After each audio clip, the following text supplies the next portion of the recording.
Middle school was strange, to say the least. Nothing like Stranger Things, with demogorgons, manufactured super children, and near-death experiences every other episode. Honestly, I might have preferred that.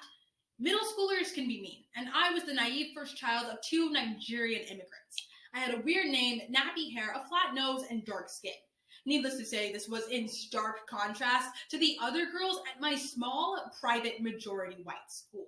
However, this was nothing new to me. I was skilled in the fine art of masking my differences behind obnoxiously bright Justice t-shirts, zany bands, and Claire's earrings. From a young age, I started to go by Zeta, a shorter, easier to pronounce version of my real name, to spare the lives of my poor teachers, who suffered enough through the butchering of my last name. All in all, I was a pretty confident kid, until a joke gone wrong in the 6th grade ruined my life. Allow me to set the scene. I was 11, proudly rocking the 2014 fashion style with a fitted red shirt and cargo shorts. On the shirt, directly across my then flat chest, was the word cutie, and I was feeling myself, until one white boy, let's call him, Ben, looked at my shirt, looked back at me, and said, "You're not cute." Now, I'm sure Ben didn't mean to completely crush my self-esteem, but he did. And for the first time, I was hyper-focused on all of my differences and how there was no one who shared my exotic features. Now, maybe I was too young or dumb to realize that my untamable hair, flat nose, and dark skin were gifts, because I was never shown that my gifts were anything to be appreciated. And here's the problem.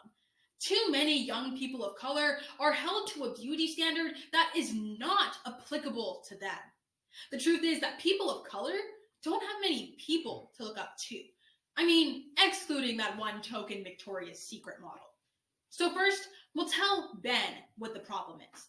Then we'll let him know the impact of holding people up to an impossible standard.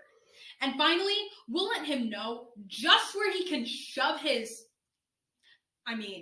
we'll offer up some helpful key solutions and find ways that we can overcome.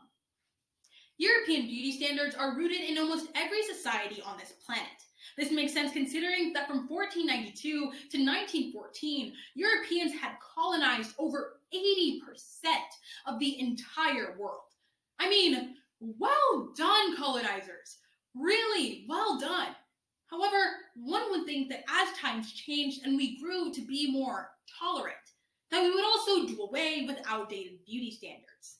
This is not the case. As a society, we continue to solidify these ideals. We see it, for example, in the workplace, where according to Washington Post columnist Jenna McGregor, black hair has a long history of being stigmatized. A black person in corporate culture is not only expected to dress the part, but to also have their hair fit the part. We see it again in schools, where according to Brenda Alvarez, a writer for Nia Today, black students have been asked to cut or straighten their hair to meet dress code policies. Certain school districts ban hairstyles like locks and afros, while others prevent students from attending school events, like the prom, for refusing to remove their braids. And it doesn't just end with hair, because that would be way too easy. There's a distinct difference between African and European noses. We hypothesize that this variation is due to adaptations to certain climates.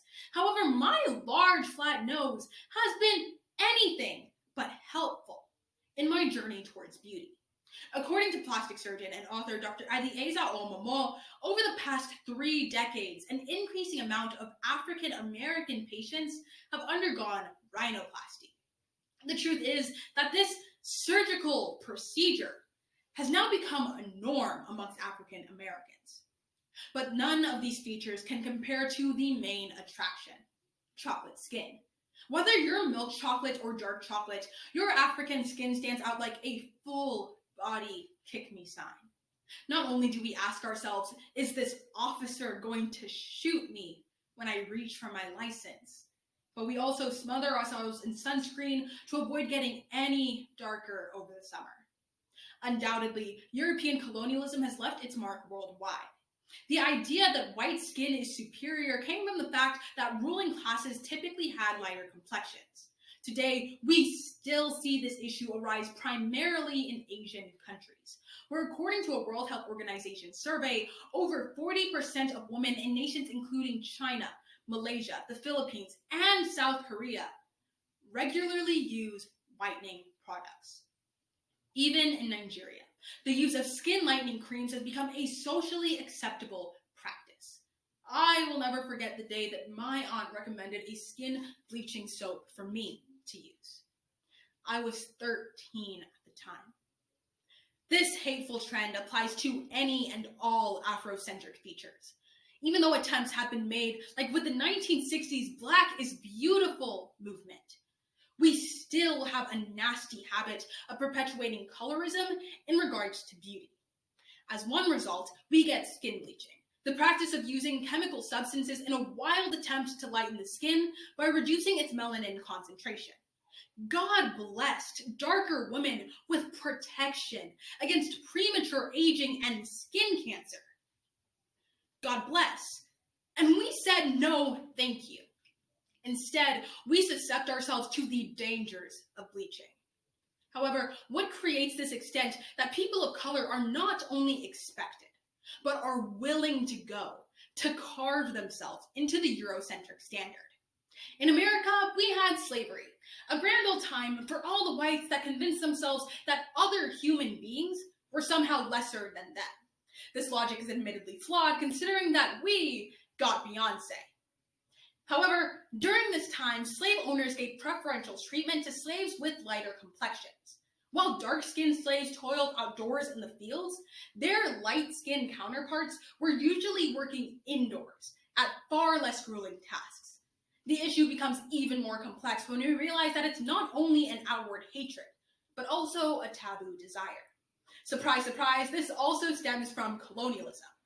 Power dynamics fostered by U.S. slavery encouraged the sexual exploitation and rape of Black enslaved women by white slave owners. This happened despite laws in place to criminalize relations between Blacks and whites to maintain racial purity. Today, we still feel the effects of those past power dynamics through racial fetishization. The stereotype of the hypersexualized Black woman has become fetishized within modern American media and sex culture. But how do we even begin to solve for such a deep-rooted societal issue? And the answer is quite simple. We don't. It's not possible. And this isn't Back to the Future. However, we can mitigate the impacts of our past. First, through positive representation. Second, by de-emphasizing markets that profit off of the issue. And finally, by creating a new narrative that can continue throughout generations. Black Panther was a groundbreaking film. Released in 2018, the Marvel movie broke barriers. With a majority Black cast, beautiful sets, and meaningful plot, this was a huge step towards cultural appreciation. Shortly after, we saw young Black kids dressed as T'Challa or Oyoke for Halloween that year. We saw the same trend with the release of Get Out and Us, both films written and produced by director Jordan Peele, an activist for African American representation in cinema.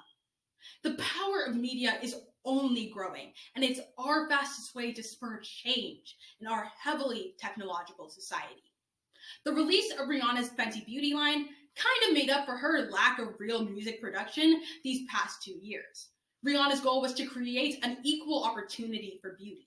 She accomplished this by releasing a whopping 40 shades of foundation, ranging from albino to the darkest dark. This inclusivity is what we ought to support. And it's not only promoting the good, but also denouncing the bad. Skin bleaching is a multi-billion-dollar industry that profits off of the insecurity and oppression of people of color. Instead of portraying fairer skin as a necessity, we must stress that it is an unnecessary cosmetic change because darker skin is equally as beautiful. And finally, just as the issue was created, it can be alleviated. Start now by telling family, friends, and especially children that they are beautiful. If I had someone to tell me, Chukuzita Okwasaba, you are beautiful, that I didn't need lighter skin or straighter hair, I would have no reason to be standing in front of you all today. However, if we can make it so that the next Nigerian princess can stand with full confidence in her Afrocentric beauty, then we should all be willing to create the new narrative, in which beauty is for all, except Ben.